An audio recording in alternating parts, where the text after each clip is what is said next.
Salut gang, aujourd'hui vidéo sur l'ajustement des facteurs techniques. Donc c'est une vidéo importante parce que vous allez apprendre vraiment comment manipuler les facteurs techniques et que ça doit vous rester parce que c'est ça qui va vous aider vraiment beaucoup dans votre carrière. Donc on commence. Premier ajustement à apprendre et c'est le plus simple, pas très compliqué. Quand on passe d'une incidence qui était à rayon droit à une incidence avec une grande inclinaison. Donc, il faut comprendre qu'à chaque fois qu'on incline le rayon se trouve à traverser une plus grande surface, donc plus d'épaisseur à traverser. Et par conséquent, ben, on doit penser à ajuster nos facteurs techniques. Le petit tableau ici va beaucoup vous aider. Donc, le taux d'augmentation. Donc, on voit donc entre 0 et 15 degrés, on n'a pas besoin de changer les facteurs techniques. Donc, pour une inclinaison, pour un pied, une petite inclinaison, on ne change pas nos facteurs techniques. Ça va rester les mêmes. Par contre, à partir de 16 et plus, ben là, il va falloir faire des ajustements au niveau du MAS. Donc, exemple, j'ai un AP lombaire et là, je m'en vais faire le spot AP L5S1 qui est en moins à 30 degrés céphalade. Il va falloir que j'augmente mon MAS, que je le multiplie par 1,5 fois. Donc, si j'avais besoin de 20 MAS, 20 fois 1,5, donc 30 MAS que je vais avoir besoin pour effectuer le spot AP L5S1. Évidemment, vos chartes techniques sont pas mal faites pour chacune des incidences, mais c'est toujours bon à savoir si on est à l'étage ou à la salle d'op et qu'on ne l'a pas devant nous, ce petit tableau de coefficient d'augmentation-là. Donc, plus de 31, 2 jusqu'à 44 et puis 45, ben, il faudrait faire 3 fois le MS. Donc, petit tableau simple ici à regarder et à se souvenir. Il faut aussi comprendre que si notre inclinaison transporte la structure à l'extérieur du corps, exemple comme la clavicule, que des fois l'inclinaison peut être plus de 15, ben à ce moment-là, ça ne prendrait pas plus de facteurs techniques parce que la clavicule se retrouverait à l'extérieur, projetée à l'extérieur, et donc au final, pas plus d'épaisseur à traverser. Donc, on n'aurait pas besoin à ce moment-là d'ajuster les facteurs techniques. Bon, autre chose qui nous arrive, qu'on voit souvent à l'hôpital, c'est les patients qui arrivent en plâtre. Donc, ce qu'il faut comprendre, c'est qu'un plâtre, ça diminue beaucoup la qualité de l'image parce que plus de matière à traverser, on ajoute une matière à traverser, donc plus d'interaction entre le rayon X et la matière, et donc au final, ben, moins bonne définition de l'image hein, parce que j'ai une perte de netteté des contours, parce que j'ai un flou diffusé, parce que j'ai plus d'interaction entre les rayons X et la matière, et diminue aussi la définition à cause que j'ai moins de contraste radiographique parce que j'ai plus de radiation diffusée. Donc, moins bonne définition, plus de radiation diffusée. Donc, il faut retenir ça parce que le but, c'est pas que j'en ajoute plus encore en changeant mes facteurs techniques. Il va falloir retenir ça. Donc, si je veux pas plus de radiation diffusée, mes modifications vont beaucoup plus se porter sur le MAS et non sur le KV, qui lui, si je l'augmente, va créer plus de radiation diffusée. Donc, je vais perdre plus de qualité d'image. Donc, je vous montre ici un petit plâtre à votre droite versus triplate. Et le patient, là, c'est sûr qu'il ne fait pas super bien une belle fracture, radius, luxation de l'ulna. Vite à la salle d'op, il ressort de la salle d'op et nous le renvoie transplate pour voir s'ils ont bien fait ça. Et là, vous voyez la qualité hein, du contraste est beaucoup moindre ici qu'ici. Donc, qu'est-ce qu'il faut penser avant de radiographier un plâtre? C'est est-ce que c'est un plâtre complet, il fait le tour de la structure, ou est-ce que c'est seulement un demi-plâtre? Parce que demi-plâtre va être moins épais à traverser qu'un plâtre complet. Est-ce que l'épaisseur nous semble habituelle ou il est vraiment plus gros qu'habituellement, qu'est-ce qu'on voit d'habitude? Ça peut être à prendre en considération. De plus, est-ce que le plâtre est fraîchement fait, donc gorgé d'eau, mouillé, donc plus dense, ou ça fait quelques jours, un mois qu'il l'a ou quelques semaines? Donc, il faut savoir que pour un plâtre des extrémités supérieures, c'est environ 36 heures à sécher, 48 heures pour les extrémités inférieures, et puis pour un plâtre de tronc, ça serait 72 heures. Mais ça, c'est plutôt rare qu'on les voit, mais ça prend encore plus de temps à sécher. Donc, qu'est-ce qu'on va faire? Ben, on va se fier à ce petit tableau-là qui nous dit que pour un plâtre mouillé, vous devriez augmenter de 3 à 4 fois votre MAS. Donc, si j'avais 3 MAS de base, ben, je vais faire 3 fois 3 ou 3 fois 4. C'est un gros plâtre très frais. Donc, plâtre supérieur, plâtre... C'est à vous de juger l'épaisseur puis d'y aller avec le 3 ou le 4 à ce moment-là. Un plâtre sec, c'est de 2 à 3 fois plus d'MAS. Et pour la fibre de verre, comme une fibre de verre, c'est beaucoup plus mince, c'est pas gorgé d'eau, c'est beaucoup moins dense à traverser. On peut se permettre de faire soit 1,5 fois sur le MAS ou tout simplement 5 kV. Parce que le plâtre, vous voyez, c'est très épais, ça coupe la qualité d'image. Mais ici, la fibre de verre, hein, on voit beaucoup mieux l'os. Donc, on peut se permettre un petit 5 kV de plus, tout simplement, pour la fibre de fer. Maintenant, le gros du sujet, c'est sur quand on a besoin de modifier l'MAS au KV quand on travaille. Parce que les patients ne sont pas tous pareils quand ils arrivent devant nous et on doit bien évidemment être capable de modifier les facteurs techniques. Parce qu'on n'a pas toujours une cellule photoélectrique qui va le faire à notre place, parce qu'à l'étage et à la salle d'op, ben, il n'y en a pas de cellule photoélectrique. Donc, ça prend votre tête. Donc, le but, quand on fait des modifications de facteurs techniques, c'est d'obtenir un contraste qui est optimal et une dose d'exposition qui va être, elle, au minimum, hein, pour ne pas irradier trop notre patient. Donc, on va commencer avec une modification mineure. Donc, pour quelques centimètres de différence à peine, on peut utiliser la loi du 2 kV par centimètre. Il faut, par contre, ne jamais oublier qu'on essaie de ne jamais s'éloigner de plus ou moins 5 kV de notre kV optimal. Le kV optimal, c'est le kV qui a été établi avec les radiologistes à l'installation de la salle. Et le physicien, là, ils font des tests pour savoir, bon, ça dépend du type de générateur, du type de capteur, et puis des radiologistes, parce qu'on essaie toujours de mettre le plus haut kV possible pour diminuer la dose au maximum pour le patient. Mais évidemment, on veut conserver une qualité d'image, donc avoir quand même du contraste.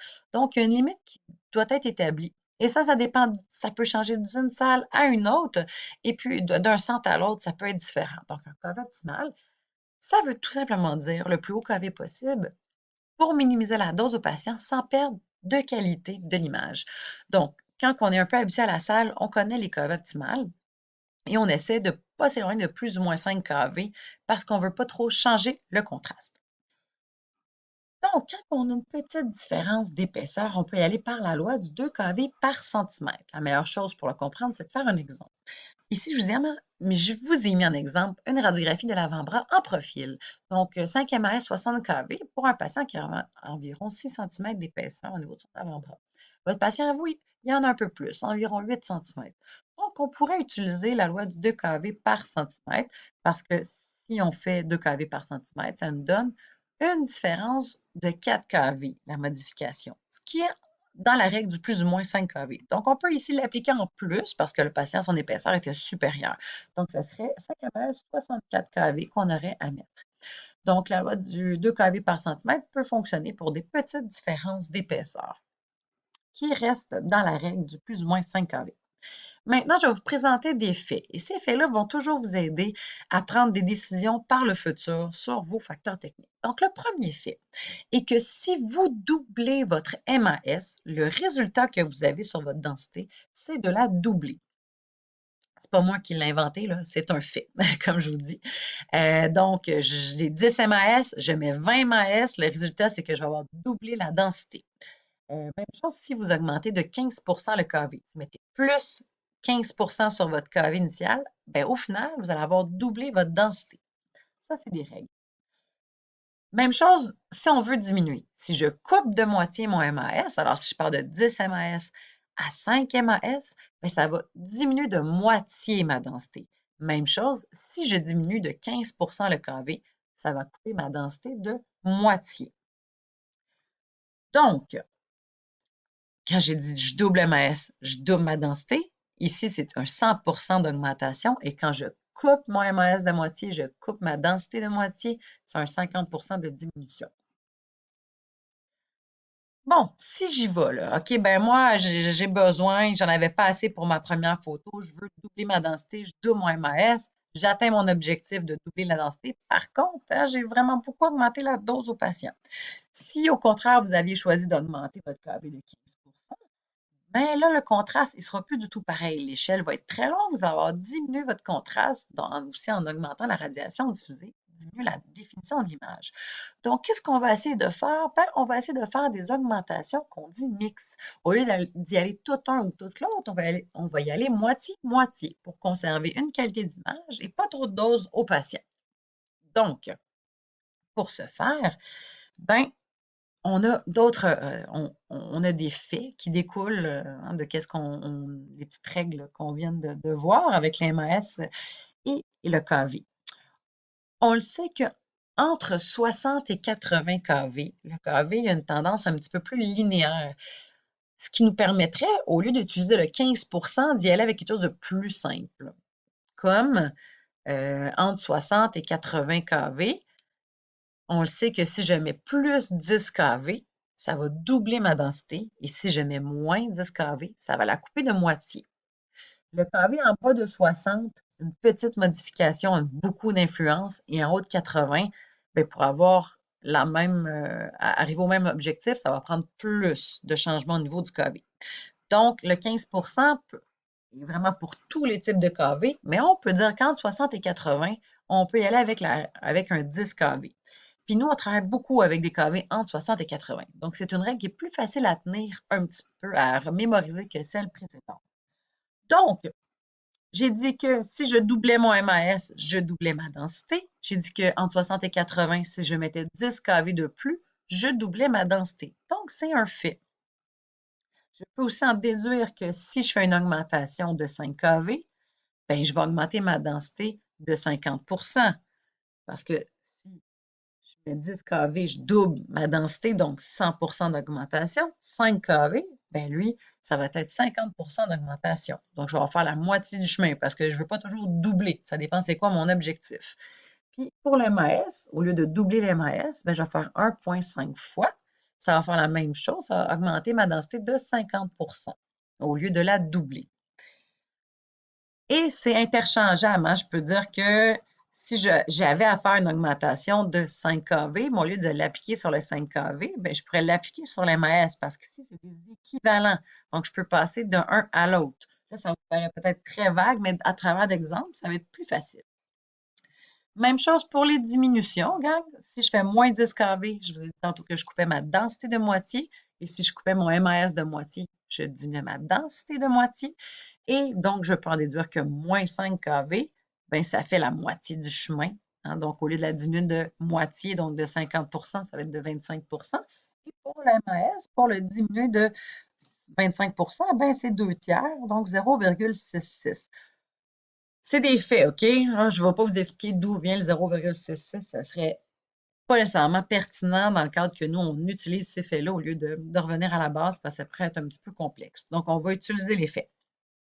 L'exemple que je vais vous donner maintenant, j'ai un patient qui vient pour 20 MAS, 70 kV.